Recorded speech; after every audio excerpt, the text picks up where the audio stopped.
Right, welcome to People of Interest. We have a very special show for you today. I am your host, Mahatma Ulimwengu. With me, as always, we have... I'm Lucinda. Welcome to the show. Right, so today we'll be talking women in science and technology, and we have three great guests for you guys. So I wanted to start, just tell us a bit about yourselves, what you do, and how should we refer to you, doctor or anything like that. Let's start from there. Hi, I'm Zakia Greene. I'm Zakia Greene. You can refer to me as Zakia. Okay. I will just make a note that we're at work when we're amongst ourselves. We refer to each other by first names, but when we're out among the campus, we do say Dr. Greene or Dr. Zakia. But I like to say make it official. we're friends. Sounds nice, Dr. Nice ring. I'm a pharmacologist. I have a PhD in pharmacology. I studied on Parkinsonian disease, and currently I work at the Food and Drug Administration and the drug side of the FDA, and I evaluate the similarities between the to-be-marketed generic product and the already established branding product. Right. Glad to be here. Okay, happy to meet you. Hello, beautiful people. I am Sadiqa Williams-Glusman. I am a certified health coach as well as certified in permaculture gardening. I live in Miami, Florida, and I didn't go to school to get a degree in health sciences, but I'm out in the field every day because I do gardening and I teach health and health lifestyle to the community. Right. Yes, well, hello, I'm Tracee Gilbert, and I'm a small business owner. I have worked to transform organizations to the digital age and bringing advanced technologies to corporations. Right. So let's start with you, Dr. Gilbert. System Innovations has worked with clients in the Office of the Undersecretary of Defense. Mm-hmm. So in what capacity do you interact with federal agencies? Oh, very closely. Right. Very closely. So we work to consult to the Department of Defense, so helping them to develop their digital strategies and their implementation efforts. Okay. And we have 4 military services. So we have the Army, the Navy, the Air Force, and the Marines. So I work across the military services, I work across industry, and work across academia, so our universities, to bring digital transformation. Wow. How did you get started on that? Do you have a proposal for them that they latched onto? Yeah, so actually I went to the Office of the Secretary of Defense as a fellow. Right. There's a fellowship program that took me there, and I had the opportunity to develop the concept. And because I developed the concept, then I was able to work for a company and then launch out on my own as a small business owner. All right. So Sadiqa, walk us through holistic health.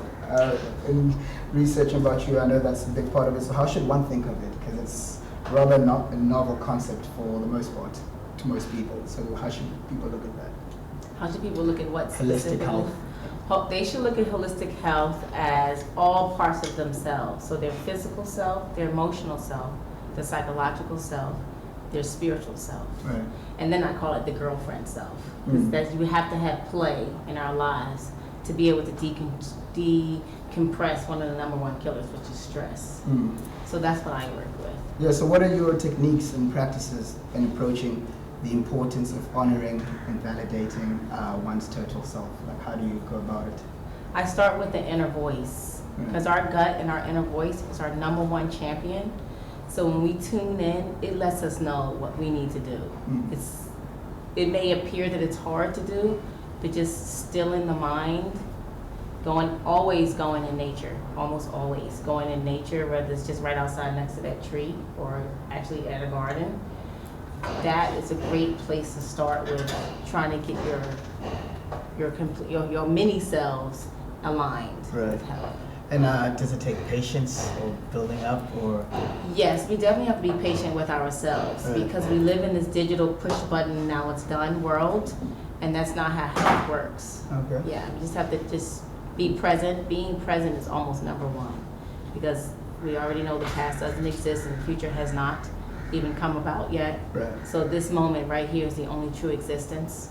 So we stay in that moment that we won't feel bad about something we didn't do in the past, and we won't worry about something that hasn't even happened yet, which causes stress. All right.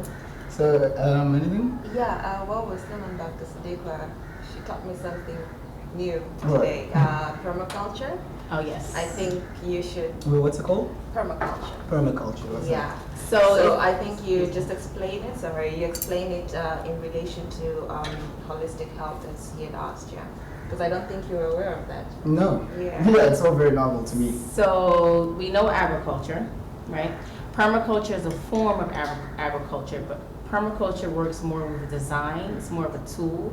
And what we do is we mimic the way nature, who does it best, already know how to incorporate the entire ecosystem. The Right. soil, the plants, us as part of nature, the insects, the reptiles. We use all of it in one when we're building gardens, when we're building garden beds. We incorporate the entire ecosystem, so it helps the system regenerate and sustain itself. Where are you actively doing that? Where I live actually I live in Hollywood, Florida, next to Miami. Okay. Mhm. All right. So, Dr. Green, you're a senior pharmacologist Yes. at the US FDA. Yes. You pretty much do you inspect the drugs coming in or compare prices? What does your job entail? So the Food and Drug Administration is one of the Health and Human Services sub-agencies. We do inspect at the FDA. It's a large agency, but I personally don't inspect. We do not adjust prices. That's pretty much left to the manufacturers that develop their product.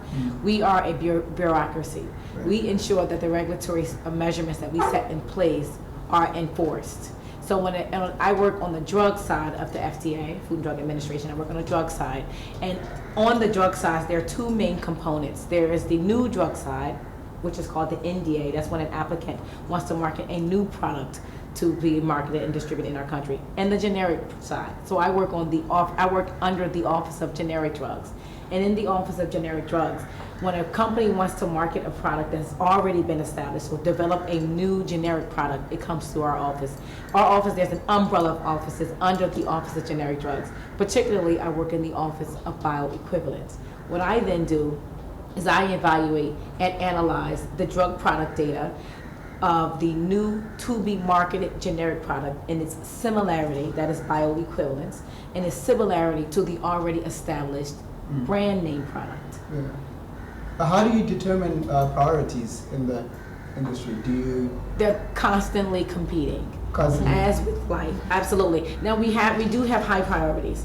So when there are drugs that we need something to come to the market very rapidly, remember we're a generic side, so we don't evaluate new drugs. Right. So when there is a generic product that needs to come on the market very rapidly for several reasons. One, there's a high call for it. Right. COVID was one of them. Yeah. Another instance is, I'm not sure if you're familiar with epinephrine. So there was a time when there was only the brand name product on the market, and the pricing, the brand name market, the manufacturers of epinephrine was charging these exorbitant prices for their product because there was no market competition. Yeah. So it was a priority to ensure that we can have these generic products rapidly developed, rapidly approved, so that it can become marketed and distributed in our country.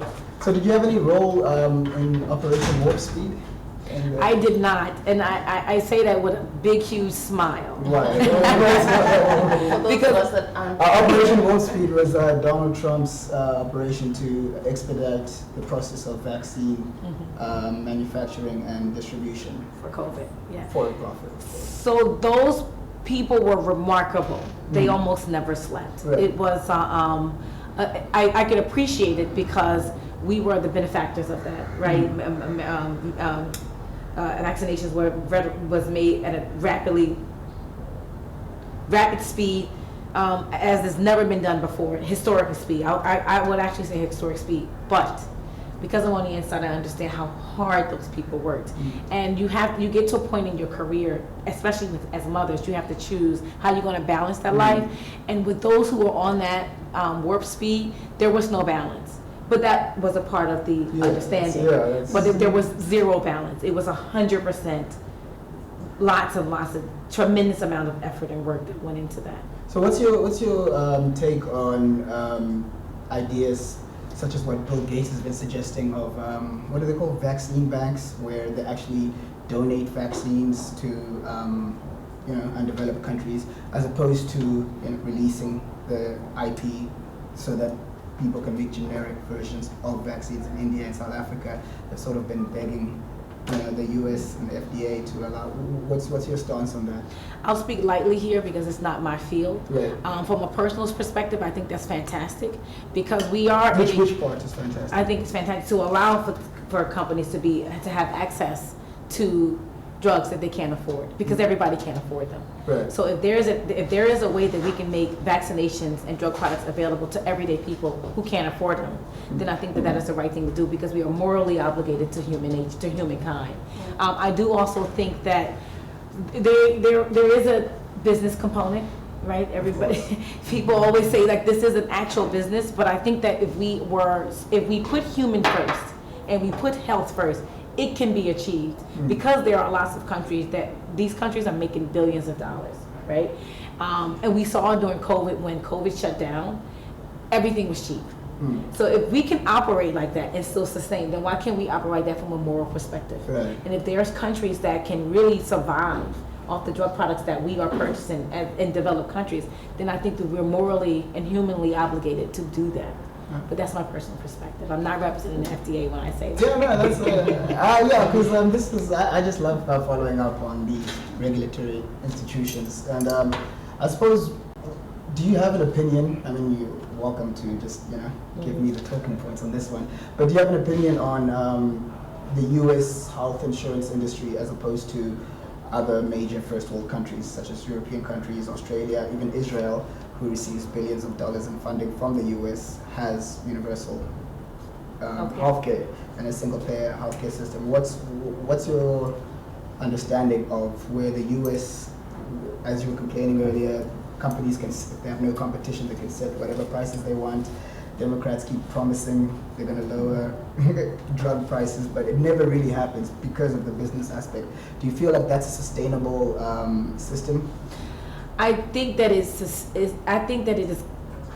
is currently operating, but I don't think it's sustainable. And you can see that in our budget, right? We're grossly in debt to many countries. So, but this is another area I want to walk very lightly in because it's not mine. Right. But I do think that it is in America. Everyday people think that health insurance is ridiculous. Many people do, because not only do you have to pay for your premiums. When you get sick, you have to go pay when you go to the doctor. I am fortunate enough that I have good health care, and I am fortunate enough that I can afford health care. Right. But there are many people that can't afford health care, and in all sectors, there are varying degrees of availability, of quality. So you can have health care, but it's poor quality health care. So you can be a sick person, and you have to then decide, do I buy food, or do I buy this pill that I need? Because you don't have excellent health care. Yeah. So that is the problem, because it's more, I think that the balance, and it's maybe a fine-tuned balance that it's not my field, so I don't know it. I think the balance that companies have to try to strive for is to make medications available for everyday people. Is hard, but if they understood that everyday people are really making choices on their health or their bills, then there will be a leeway there, and it will make drugs more affordable for those who cannot afford it. And that's the problem. Yeah, that's pretty interesting. Can I piggyback on that? Please. So that's where I come in with working with the people. Right. Because, of course, a car accident is not the same thing. But if you made a conscious effort to eat fresh fruits and vegetables every single day, your body will care for it and take care of itself.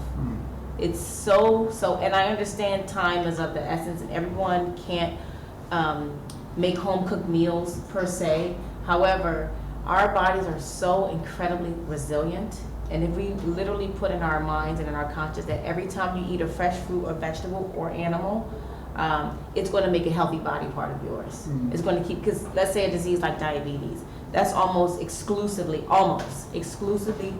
diet. So a lot of our healthcare problems can be offset or dumbed down, if you will, if we ate better. Now, some doctors are even literally prescribing, eat fruit and vegetables to people. Right. Because that's going to help you get healthier. It's going to help your body get you healthier. And then you could perhaps still have to take your pills, but not have to take as much of your pills. Right. Yeah. So are you working on the ground to address some of, some fundamental mental health issues as a part of that whole, the best that one can be? Is that one of your focuses too? Yes, totally. So nature therapy is a real thing. So when we are outside communing with nature, it actually has a physiological aspect on our bodies. Even just looking at anything green, literally, the heart palpitates at a different vibration. Right. Yeah. So just being outside in nature, communing with nature at one, fighting the mosquitoes. I get that because that's people always bring heat and mosquitoes. I get that. Mosquito repellent. I get Right. that. I get that. But it helps with the mental clarity that you need to hear that. Actually, to hear that inner voice, which is never going to steal you. Right. Okay. All right. Well, Dr. Gilbert, you are a STEM advocate. Yes, I am. So just talk a bit about that. So what is that? What do you do in that role? Yes, I think ever since I can remember, just the journey that I've had has really made me very passionate about helping others in STEM. So in the United States, just like here and around the world, girls are underrepresented in STEM for a number of reasons. And I think the journey that we have is a very difficult journey, to go into college, to go into graduate school, to working, to becoming an entrepreneur. So I think... Just break down what STEM is. Oh, yes. It's operational. And I'll add edge to STEM for DEQA. Yes, so STEM is science, technology, engineering, arts, and math. So I have a degree, I actually have an undergraduate degree in physics, and I have a master's and a doctorate in engineering. And I work in technology. Right. And I have a minor in math. So I cover all the areas with the exception of art. So I think just the journey that I've had in STEM, it has birthed in me a desire to help others that are coming behind me. So I would say, for as far back as high school, I've always done outreach efforts to help young people in STEM. And now as a business owner, it's been my aperture for being able to help has grown a lot larger. Okay. And so you're also a contractor, let me just try to get this right. Yes. Contractor chief architect in developing and leading the concept, strategy, and implementation of digital engineering across the Department of Defense. Let's talk about that. So I'll talk about each of the areas of my company. So I have a digital transformation area for my company where we're working to help organizations transform. So like the work that you all are doing here to try to transform your people, your processes, your technology, I do the same thing in the States. And quite honestly, it's a very similar process that you all have here. So there's the digital transformation work that we do from a contracting perspective. There's research work that we do with universities to help to advance the state of digital practices. And then there's outreach work that we do. Right. So outreach being those things that we can do to help in a very small way. Yeah, what are some of the small little? So for example, during COVID, we raised over $30,000 for small businesses and gave micro grants to small businesses and also helped to provide resources to small businesses during COVID. Okay. We hold not small business, but workshops for women to help motivate them and encourage them in STEM. We teach classes and have developed a STEM camp, a summer camp for students. All right. So just in very small ways, we've raised over $80,000 in scholarships to give to young people to pursue their education. How's the reception been to some of these programs?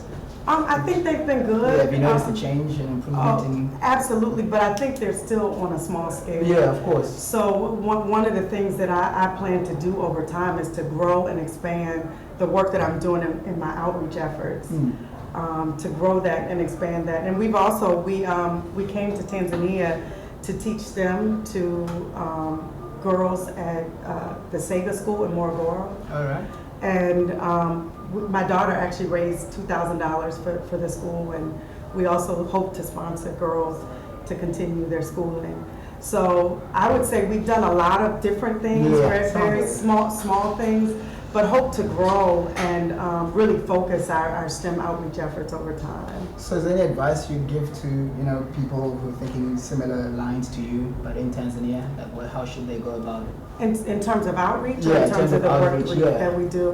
Well, I think it's our responsibility. So I see it as a responsibility of mine to help the people behind me. Yeah. And I think it's just a mindset that I think we collectively have to have. Yeah, and it's also, it might be like, small scale, but it's the tangibles. If you can Yes. convince someone to slightly make adjustments on this part of their life, every bit counts, right? Yes, well, that's true. Every Yeah. bit does count. Yeah. But yeah, my goal is to be able to grow and expand the impact that we have from an outreach perspective. So as we grow from a technical perspective and are able to solve really tough problems for our clients, we're able to take some of that revenue to give back and to reach back to those people coming up to help them. All right. Okay, I think we focus, yes, on those that are coming behind, but you're aware that we're currently on the digital transformation Yes. journey, and unfortunately, introducing something new is a challenge, and we are surrounded by those that came way ahead of us, Yes. and so to them it might be a language they're not very conversant in. Yes. And so in the work that you do, how do you incorporate those who are not really open to the change? So I think we start with that there is a science to change, and that naturally people are resistant to change, not just here in Tanzania, but also in the United States. So we're very methodical in our change processes. And I think Deequa spoke from a health perspective about your inner self. The first thing that I do when I go inside organizations is really want to listen and understand where you are today and what are your pain points and what are your challenges. And in understanding where you are today, what your pain points and what your challenges are, the first thing that we want to do is have some quick wins. So based off of listening to you and bringing you into the process, we want to have some quick wins to understand how can we improve your job. So something that may have taken you 3 days or a week to do, how can we now do that in an hour? Because digital transformation doesn't work by me telling you what to do. It works by me demonstrating that digital transformation actually works. So I think the key is engaging you and engaging the workers. I think hearing the voice of the customer and the people that actually are doing the work, and then demonstrating those quick wins, and then having a roadmap over time to go from where we are today to where we really want to be. So what are some of the responses and concerns that you hear from people that you're on the ground talking to? Well, most of the time, people want to continue doing things the way that they've always done them. It works for them. Yeah. If it's not broken, why fix it? Yeah. So, I mean, that's generally where we start. So I don't typically bombard people with telling them this is what we need to do. I come in really to listen and to hear and to get your buy-in through showing you that digital transformation is going to help you. And my goal is to help and improve your everyday lives. So I want to come in and help to improve your everyday lives. So how do you go about improving? I'm trying to get specifics. Let's say you're doing a workshop or talking to some people. Do you create programs or anything like that for them? So I can tell you with one of my recent customers going into the organization, they had 22 different processes that they were executing. And I have never seen an organization have 22 different processes. They had terabytes of data that was all over the place. So trying to find information in the organization was very hard. People had to input information several times, the same information several times, but had various reports that had to be done. So basically going in and what we do is we actually model the processes. Right. So we model each of the processes. We understand where the gaps are in the processes. You catalog it almost. And essentially cataloging through not a paper-based processes. So models, we're able to connect information to see how we can streamline the processes. So we're going from 22, for example, let's go down to 5 processes. There's some core processes that we have, and you spending your day, inputting information and sending this person this information, or you're looking for information and can't find it. So trying to figure out how do we help to, as a low-hanging fruit, really figure out how do we make your day easier. So right now, you have a 12-hour day just because we have all of these processes. Yeah. How can we bring your day down to 8 hours? Now you're on board because I've helped you. I feel like that's often overlooked, right? That aspect of it, that whole logistical aspect of running an organization or a business. So, yes, it's like And so we start with really small wins, and then we go to the big wins. So we go to more technical and more complex problems over time. But initially we start with very small problems that we can show an impact, a big impact really quickly. Okay. So tell us about Sacred Sustenance with Sadiqa. Love me in the iteration. Thank you. So can I just say, my name has an invisible U. Oh, does so it? it's invisible, you can't see it. Sadiqa. So it's pronounced Sadiqa. Sadiqa. Yes. Oh, yeah. Fair enough. Yeah, okay, Sadiqa. So my parent company is Seven Hills Garden and Soil, my husband and I. That's where we implement and install garden beds, do garden coaching for the community outside of our home. At my house. You do garden coaching? Garden coaching and garden consulting, which are separate. And then we also install gardens. Is that exactly what it sounds like? Which one? Garden coaching. Yes. So I will come in and put in a garden for you, and then either you can take care of yourself, because I've just installed it, and then we say bye. Or I tell you, we have weekly meeting calls, and then I also come once a week, and then I tell you how your plant is growing, because just like infants need different care than a 5-year-old, than a 15-year-old, plants are the same, they're living beings. So I come in and tell you which fertilizers to feed them when they're infants, what fertilizers to feed them when they're flowering, which fertilizers to feed them when they're fruiting. That's what I do as garden coaching. Okay.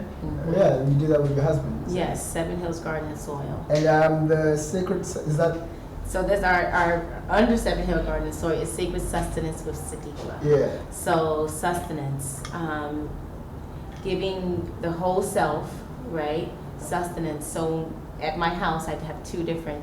I do one with workshops with children, 6 to 13, and then I also do garden tours for adults. And in both of those, the goal is to get people to commune with nature in a way that they understand that nature, first of all, that they are part of nature. We and nature are one being, right? As we exhale and inhale, we breathe. Like, so plants give us life even before we take our first bite of anything, by giving us oxygen. Yeah. So, and for us to literally understand that we give the planet life just by showing up, just by being here. That's how much we matter as a whole. Yeah, you talked a lot about nutrition earlier. Is that garden experience part of it, where you giving like the best tips, like how to cook it? Yes, not only how to cook it and how to grow with it, but how to honor it. Because when you start honoring, you know how you take care of your white sneakers? If you start taking care of your plants or your surrounding in the same fashion, then you get the benefits. So we go around, we smell, because aromatherapy is real. We smell with the plants. We have our mindful moment to breathe in. We taste, and then we make something that's not only food. So it could be for hair, it could be for eye health, it could be for bones. We always make some type of product that's a plant-based product that they can take home with them, and they also take home a plant with them, just as a little starter. So even if you're not necessarily into growing food, you don't have a garden or whatever, just if you start supporting local farmers, local small businesses, you know, all of it is part of your health and your health care. Yeah, so you run an interactive experience, you know? And experiential. Yeah. Yes. That and it's for the fun part of us that matters too. I'd love to visit that one. Oh yeah, you're welcome. Both of you are welcome. Thank you. Just work on that ticket. So, Dr. Greene, how goes the research in treatment agents for stimulant addiction? Are you still working on that? That was my postdoctoral work. Ooh. And let me tell you, that was most fascinating. First of all, what was the research? So I worked with a neurotoxin called MPP+. MPP+ was discovered serendipitously. It was it's a analog of meperidone, which is an opioid. A scientist in California was making a street drug, trying to make meperidone. He created this substance, and unfortunately, people who thought they were purchasing a drug product, illicit drug, dope, they started showing up in the ER with Parkinson-like symptoms. Wow. And unfortunately, when they passed and you did a view of their brains, it showed that they were a degeneration or dying of the dopaminergic neurons. So this drug, in the science world, scientists hopped on it, because then we then took it off the streets and was like, how can we study the dopaminergic degeneration of the degeneration of dopaminergic neurons? Because most times with conditions like Parkinson's and Huntington's, back then, we didn't have the technological advancement in medical and technological medical advancements to be able to look at a brain at that time. So we found that this drug was found serendipitously, so they started using it in the lab. Yeah. So what I did was I looked at the effects that MPP plus had on glioma cells, which are cells in the substantia nigra in every human's brain, and the dopaminergic drugs specifically in the substantia nigra. And we found that when you feed them glucose, they would regenerate. And so we just thought that was actually fascinating. You gave them energy, they would survive. Right. And we were also looking at the bigger picture was that it was a Parkinsonian project. So that's what I did as my undergraduate work. And then I left after I graduated with my doctoral philosophy from Florida A&M University. I then went on to the National Institutes of Health. NIH is one of the, are you familiar with NIH? Yes. Okay, so do you know that they have, I believe it's 22 sub-agencies? I don't know. Maybe 27. Right. So I worked in the National Institute on Drug Abuse. So I worked at NIDA. NIDA has several. I worked in NIDA. And NIDA also, that was my doctoral work. I worked on methamphetamines. And we found that we were looking at rats and methamphetamines. It was a behavioral study. And we were looking at the fact that if you fed methamphetamines to an animal, they will go against all of their natural instincts to be to choose food, to take care of their babies, to same things we see in humans if you're addicted to a drug product. So we were looking at stimulant therapy. I worked there for about 2 years, almost 2 years, and then I went on to the Food and Drug Administration.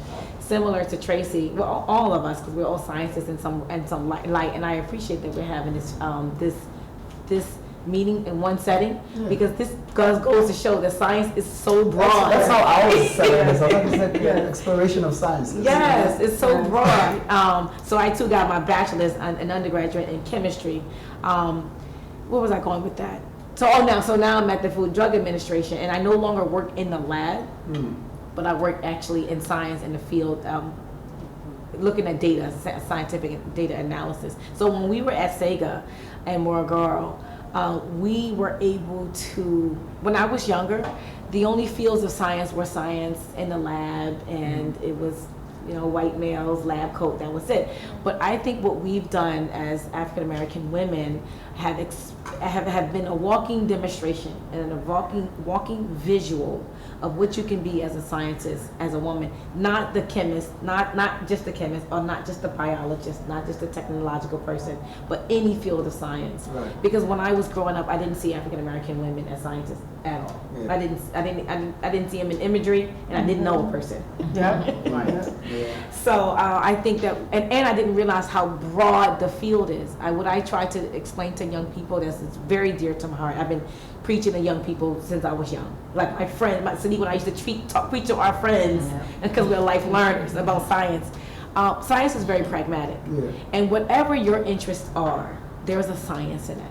If you are into sports, there's a science in somebody calculating sports science. Somebody's calculating how fast that ball is and how fast that person needs to run. If you're into swimming, you can be an oceanographer. Someone is diving down there and collecting data. So what I try to do, and inspire people, even though I talk about what I do and what my professional training was, I try to encourage people to find their inner scientists, based on their interests. Yes. Yeah, it's an expanding field. It can't be limited, because there's always new information to be discovered. You mentioned holistic science. Is it properly recognized in the U.S.? Yes, it is. Well, it's going to Congress now. They're trying to make it. In Tanzania, Yes. Anything that is not biology, physics, Right. chemistry, it's still not recognized. Yeah, I had to working deal, on the basics first. Yeah, I had to deal with a chiropractor, and unfortunately, they can't take medical insurance. That's the same Right. as. Right. Yeah. And with the whole, because part of holistic is the meditation, is the non-physical self. And I think it's because there's no data or no way that you can measure the non-physical self. I think that's what's a major hurdle to getting it actual recognized as it should be. Yeah. But I think to your point, people limit science, technology, engineering, and math to a very narrow focus. And everything that we do, technology touches, is science, is engineering. So I think really expanding that view and helping young people to understand that they are scientists versus that they're not, especially young girls, I think is so important. That's right. I wanted to ask you, because you touched on it now, and I could never properly articulate it, but what's the connection between rats and human beings in terms of testing? You know? Living systems. But is it their intellect or? No, most time. Well, it like depends. rats as opposed to dogs. No, okay, so rats are enormously intellectual. Now, if you're doing a behavioral study on intellect, then you can measure that as well. You can measure that as well. But particularly when I was engaging in animal research, we weren't evaluating the intellect per se. We were evaluating when we expose them to this drug product, how does their behavior change, and then we would excise. We'll take out their brains and then review their brains, and we would see which area of the brains were affected. So we found that it was the frontal lobe. The frontal lobe is involved with decision making. So now it helped me actually realize, because I come from a family of drug abusers and victims of drug abuse. It really opened my eyes to say, oh, that's why when this person was taking drugs, it wasn't that they were making poor choices. Literally, there was a physiological change in their brain. So that was the purpose in doing it. But the point to your question, we can't use humans. Right? Yeah, no, of course. Even though, why rats? Are they the closest? Let me say this. No, primates are the closest to humans. But I will put this plug in. There was a study in the United States a few years ago where syphilis was studied in human beings. In African American people in the South, right? Yes, in African American, and they wanted to see the progression of disease. How does it look if you progress? And you can't ethically or morally do it in human beings. But so the rodent is chosen, and I'll speak lightly here because I'm not a part of the governing agency that determines which animals are used for particular diseases and conditions.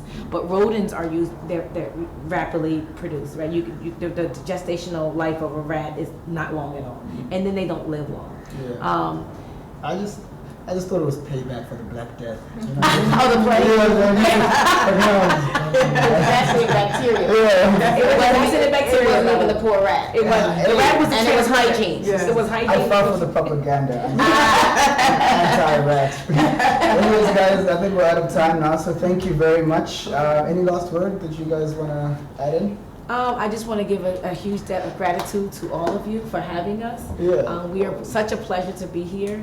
We appreciate the hospitality that has been extended to us. I found that Tanzania is a country that I actually want to come move to. Everyone was so polite, and I felt really happy here, genuinely happy. Yeah, politeness is beaten into us. And you can tell. Yes. It really does work. It absolutely You can does. But I would say politeness and the strength of the people. So I think I am taken back with me and coming back to Tanzania, the strength and the kindness and the humility of the Tanzanian people, and just really appreciate it. So I asked Sadiqa what her culture shock when she came to TZ was. What was your culture shock? Let me hear, because I didn't have culture shock. What was your culture It shock? was two. Well, for one, I had never seen. Every time I see Maasai, they're off in Serengeti, where they're from. I wouldn't expect to see them commingling with the people. And which was really, really cool. And then because I'm so girl power, and I was looking for the women. I'm always looking for women and everything. I'm like, okay, where's the girls? And then I didn't see them represented, and so I was like, wow, what does that mean? And so because I'm a life learner, I'm always questioning. But I would like to say, on my way out, I think in America, every 5 steps, maybe 10, there's a corner store that sells junk food. Every 5 steps, and which is not healthy for our children. And here, every 2 steps is a fruit stand. That's fascinating. And there's a fruit is very expensive. Rice. Oh, yeah. There's also like rice, beans. Like, Yeah, but the everywhere. fruit stands are y'all snacks. Like you walk in, if you got a long walk, you stop and get oranges. Yeah, exactly. And our children are bombarded with Oreos and the like, well, with junk food. Yeah, so I really appreciate and admire the way y'all offer fresh fruits and vegetables to your society, Right. just as a, you know, as a Yeah, fruit I never stand. thought of it that way. Oh yes. So for me, I didn't have culture shock. I was just learning from, I don't know if that makes sense, but just observing and learning. And I think I said it already. I think the girls that we met were probably some of the most incredible young people that I've come across. Just their strength and their resilience and their kindness and the joy that the students had, I think was amazing. I think also the Maasai people, I was fascinated by them and just gaining that same strength from them. I think my culture shock was how crowded we were in certain places, and people were still very polite. I go back to that because in New York City, Miami.